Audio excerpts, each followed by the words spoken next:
Bienvenue à la Grande Tablée, la cuisine centrale de Dole. Un peu d'histoire. En 1994, la ville de Dole construit une cuisine centrale.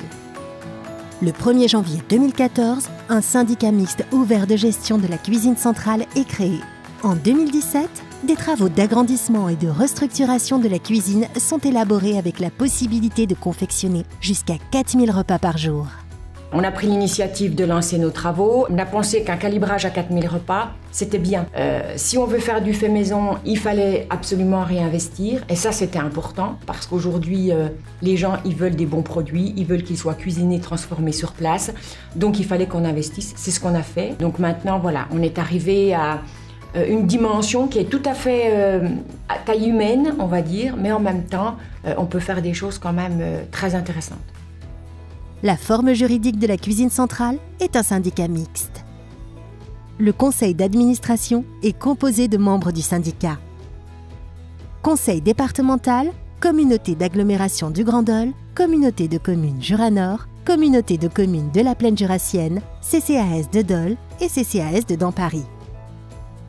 L'équipe de la Grande Tablée est composée de 18 personnes réparties en 3 pôles. Le pôle administratif, avec une directrice diététicienne, une assistante administrative et un acheteur. Le pôle de production, avec un chef de cuisine, 3 secondes de cuisine et 7 agents de restauration. Le pôle logistique, avec une magasinière, une préparatrice de commandes et 2 livreurs. Alors, on établit les menus tous les mois de façon à ce qu'ils soient bien variés. Je troque donc ma casquette de directrice pour celle de diététicienne, où là, on travaille avec le chef de cuisine et le responsable des achats pour élaborer des menus qui soient différents, qui soient bien équilibrés. Nous avons un rôle éducatif au niveau du goût, hein, ça c'est notre mission de service public, d'équilibre alimentaire et puis au niveau du goût auprès des enfants.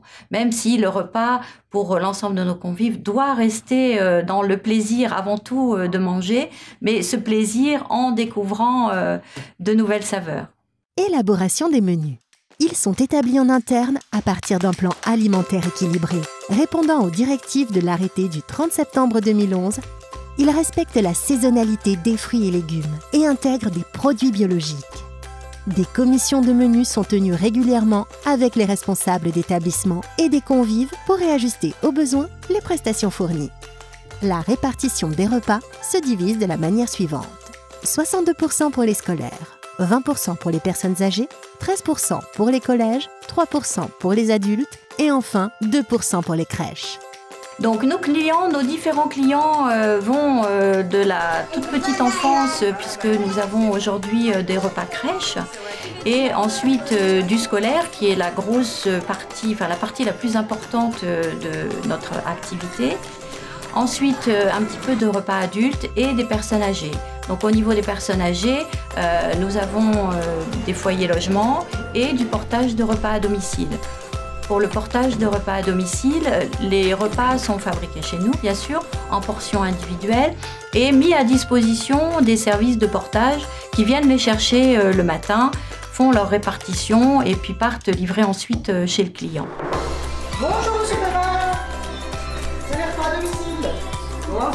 C'est les repas, ça va? Bonjour, ça va. Bonjour messieurs dames, c'est les repas. Ça va? Ça va? Alors là, je vous apporte les repas pour le week-end, hein? Samedi, dimanche. Alors pour samedi, vous aurez en entrée un friand. C'est ainsi que petits et grands se régalent autour de nous. Comme vous pouvez le voir sur cette carte, indiquant les différentes villes où sont livrés les repas. Écoles, crèches, adultes et personnes âgées. Du fait maison. 100% des crudités et des vinaigrettes sont maison. Les viandes et leurs sauces sont cuisinées sur place. La purée maison est fabriquée à partir de pommes de terre crues. Les fromages à la coupe sont proportionnés en cuisine. Nous mettons au point de nouvelles recettes d'entrées chaudes et de desserts maison, ainsi que des repas à thème sur des périodes définies, comme par exemple les repas de nos régions et recettes des îles. Il y a 20 ans, on faisait du surgelé et de la boîte. Aujourd'hui, ça a vraiment évolué dans le bon sens. Aujourd'hui, on fait de la cuisson de nuit, lente et douce, pour avoir un meilleur rendu sur la viande. Une cuisson lente, en fait, c'est par rapport au matériel. Donc, on a les derniers fours qui existent. Donc, il y a une cuisson qui dure entre 10 et 15 heures. donc qui va cuire la viande au début et puis après qui va la maintenir en température au-dessus de 63. Et on va avoir un rendu de viande tendre, moelleuse, avec un jus de cuisson qu'on peut récupérer pour les sauces comme dans le traditionnel. Process de fabrication. Concernant la liaison froide, le jour J, les repas sont préparés, conditionnés, puis refroidis. De J+1 à J+2, les repas sont livrés en véhicule frigorifique et remis en température par le personnel de chaque site. En matière de maîtrise sanitaire, la cuisine centrale a obtenu un agrément vétérinaire européen. La traçabilité est assurée depuis la réception des marchandises jusqu'à la livraison des repas.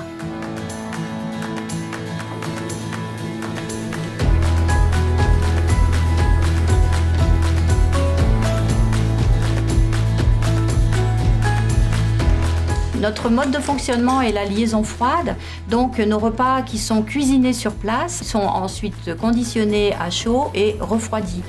Les repas, une fois qu'ils sont à 3 degrés, c'est-à-dire après refroidissement, doivent arriver à 3 degrés chez le client. Donc toutes ces températures, nous les vérifions au fur et à mesure de l'avancée des repas et y compris pendant le temps de livraison, où les températures sont enregistrées toutes les 5 minutes. Et sur place, bien sûr, les repas doivent ensuite être remis en température et portés jusqu'à 63 degrés au minimum au moment où ils sont servis sur table. Notre politique d'achat alimentaire favorise les circuits courts et l'approvisionnement auprès de fournisseurs locaux. Notamment, les légumes crus bio proviennent de la légumerie de Lons-le-Saunier. Ces produits bruts achetés sont ensuite transformés par nos cuisiniers pour des préparations maison. Comme vous pouvez le constater, nos fournisseurs sont très proches de nous.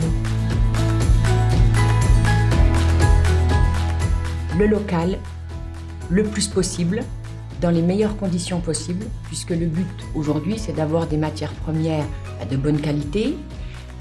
Local, parce qu'on sait très bien que c'est intéressant pour l'économie locale, c'est intéressant pour le côté environnemental. On veut connaître les produits qu'on achète, d'où ils viennent, puisque derrière, on aura toute la fabrication qui se fera sur place.